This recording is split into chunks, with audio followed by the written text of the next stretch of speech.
welcome to the channel, fellow adventurers. Patch 4 is live. Baldurs Gate has received an update. It's like 1 or 2 hours old, and I quickly just wanted to go through you with it. And there are a couple of changes in there which are really, really nice and sweet. So let me see where we are.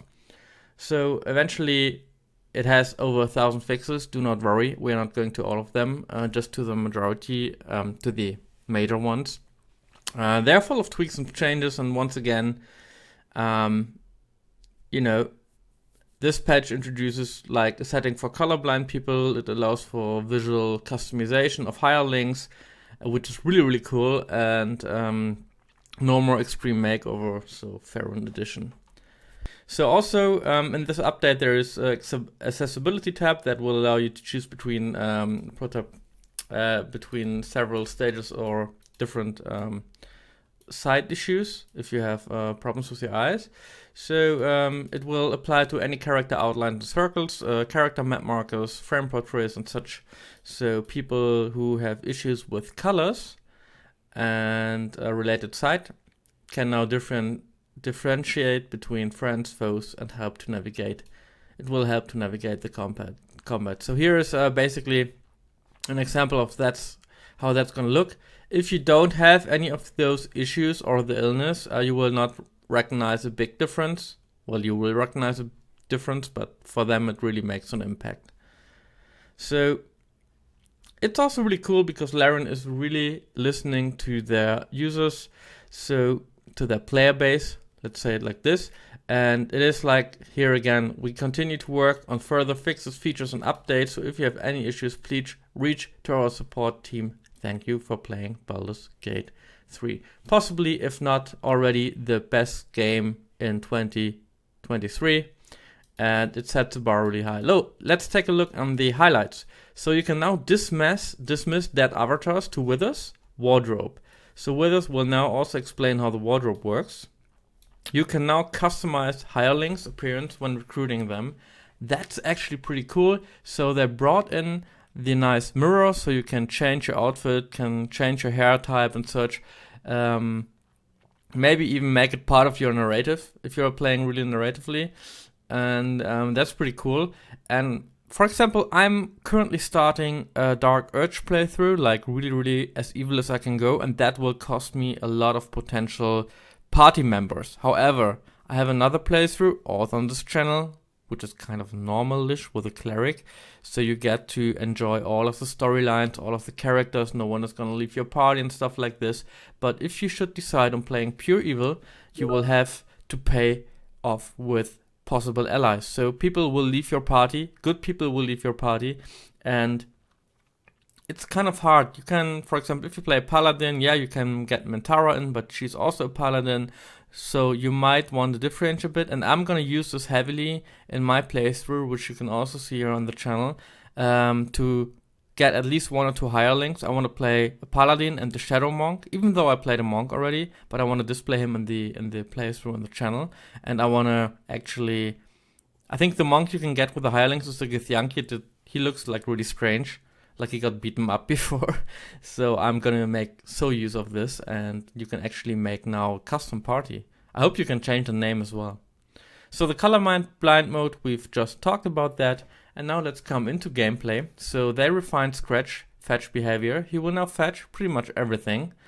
Archfey Warlocks now get a choice of cantrip at level 4 as intended, and mechanics of Speak with the Dead will or are changed, so you can cast it again if you didn't ask any questions the first time. So sometimes if you just misclicked it and it's done, and for example if the corpse doesn't want to speak to its killer, you can just cast a spell again in wild shape and he will speak to you, and that wasn't possible before. At level 6, Knowledge Domain Clerics will now correctly gain Channeled Divinity, Read Thoughts. Nature Domain Clerics will now correctly gain Dampen Elements, and Trickery Domain Clerics will now gain Channel Divinity, Cloak of Shadows. I was hoping that they would add a Death Cleric eventually, but maybe in an update. Anyway, when you purchase a statue from Boney in the circus, you can now choose to make it look like you in full equipment, in camel clothes or naked. That's pretty funny. Scratch Ball will now be harder to lose. Okay. Added a controller option so that if you want to, you can have the end turn button require a hold instead of a tap. So that I don't play with a controller, but certainly sounds like a good improvement. Fixed enemy of justice condition sometimes applying when it shouldn't. Fixed an issue where assaulting someone while invisible would still cause a guard to spot you and start a dialogue with you if there was a civilian nearby. I had this a lot in Act 3 actually. Good fix. Now, Halson will no longer spontaneously decide. It'd be fun to turn him into a beer before he talks to you in Act. So, okay. Didn't even take notice. And added more autosaves in the Shadow Cursed lands. Thank you. And to several worms crossing at lower city locations, including Steelwatch, Foundry, Ironthorn, and Rivington. I do not know about autosaves. I know a lot of people smash the F5 button like the most, and probably already bought a new one for this game especially. But I don't know if autosave do have another performance improvement to the game, because sometimes autosave implements also like auto loads in my opinion. So if you load up, I don't know, maybe technically there's a performance improvement in that. Otherwise I wouldn't see the sense in that, because people can still press F5 as much as they want to. So yeah, maybe for cage rendering or such things, and they can reset it with a save, or I don't know how it works. So licking the hunk of spider meat in the gauntlet of Shah might make you sick. You should have listened to Gale. Well, yeah, who does listen to Gale anyway? You can now read the recipe for the Emperor's favorite soup. Great, gonna make that indeed. Something for my cooking channel. You can now use sponge and soaps to clean up your party members, removing grime, blood, and bad odors. Okay, that's some like gameplay stuff. Let's take a look at combat, flow, and the last things, and the rest is just whatever it is.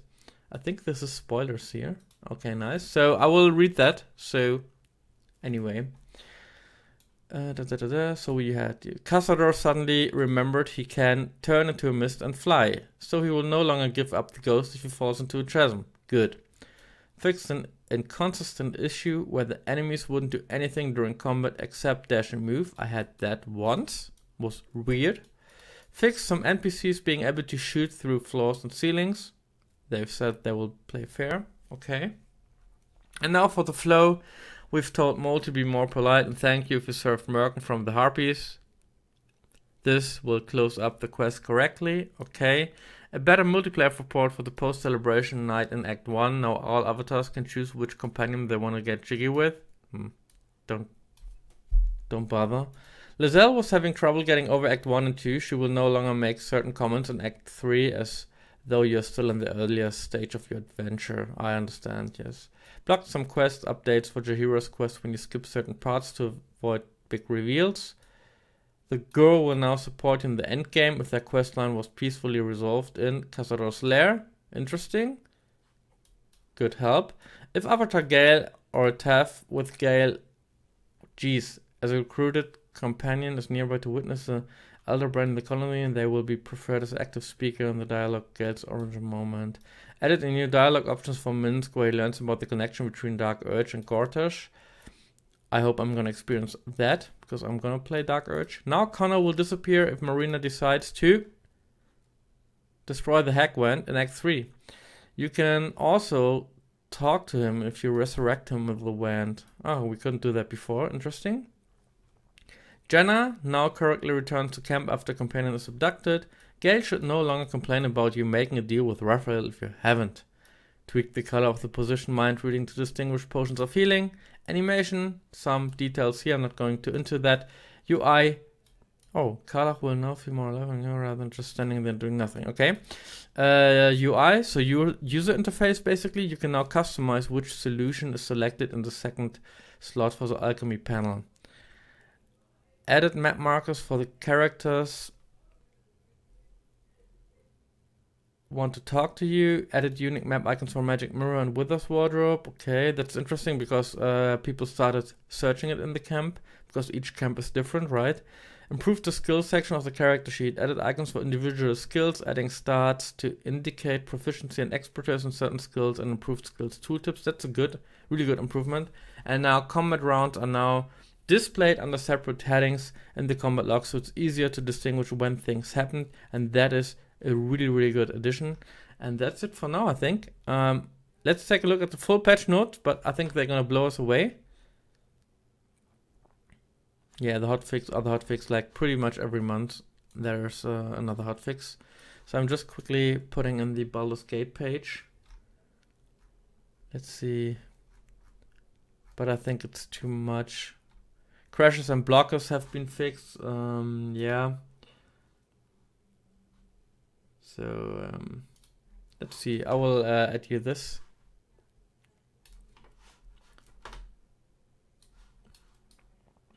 I mean, the majority or the most important points are spotted out already.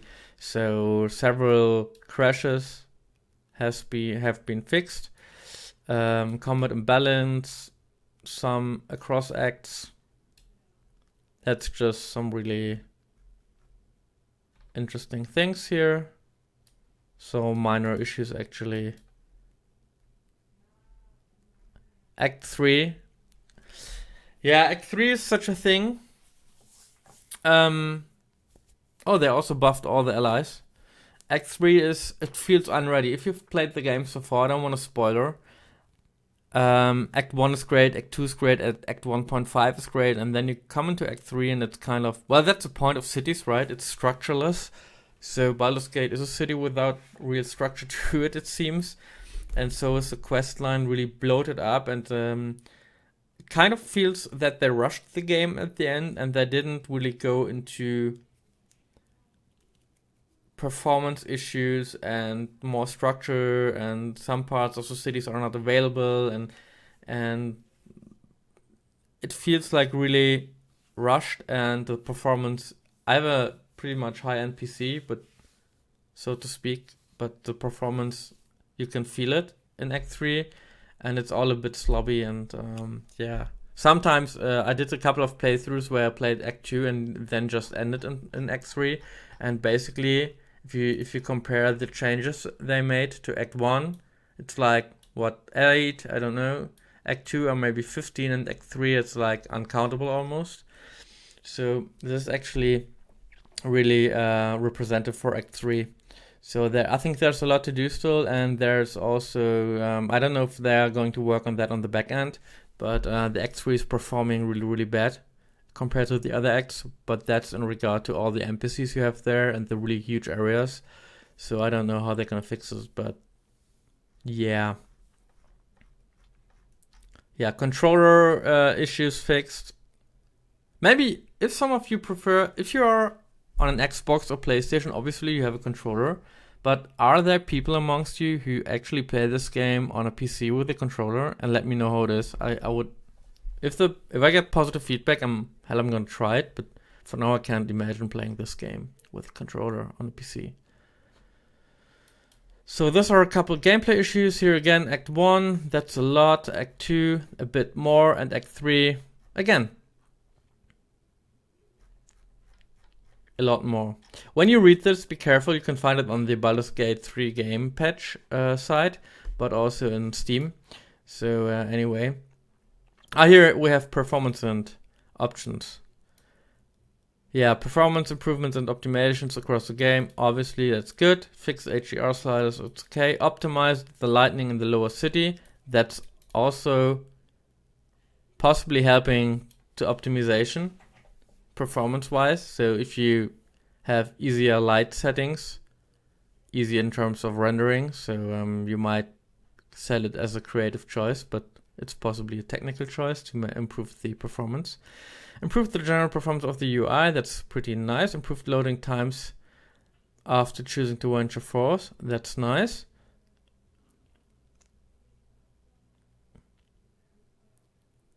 That's good. Errors with crowds, so the city will improve in performance, that's what I was hoping for. UE, we talked about that already. Panels, tooltips, I don't use them at all. Icons and portraits, got a pretty rough overmake. Character creation and level up.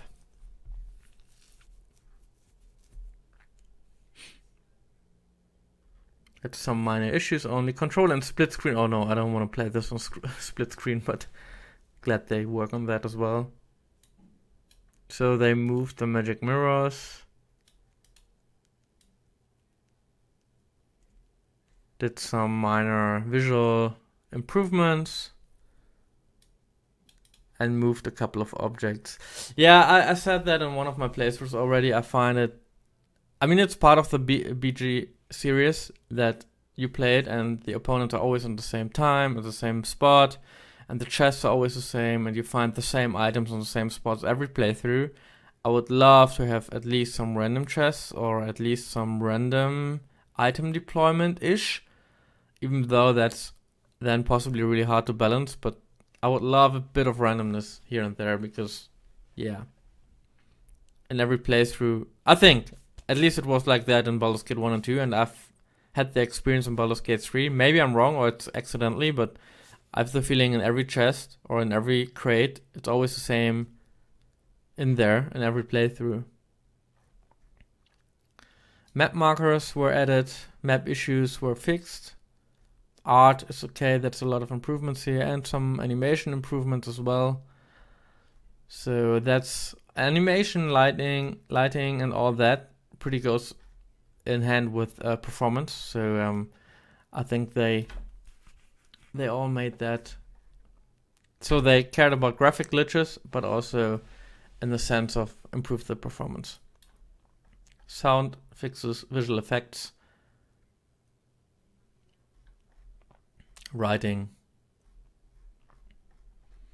cinematics got improved. There's a lot of improvement on cinematics actually, and that's about it. If you want to really read through all of this, go ahead, but I think a couple of spoilers in here.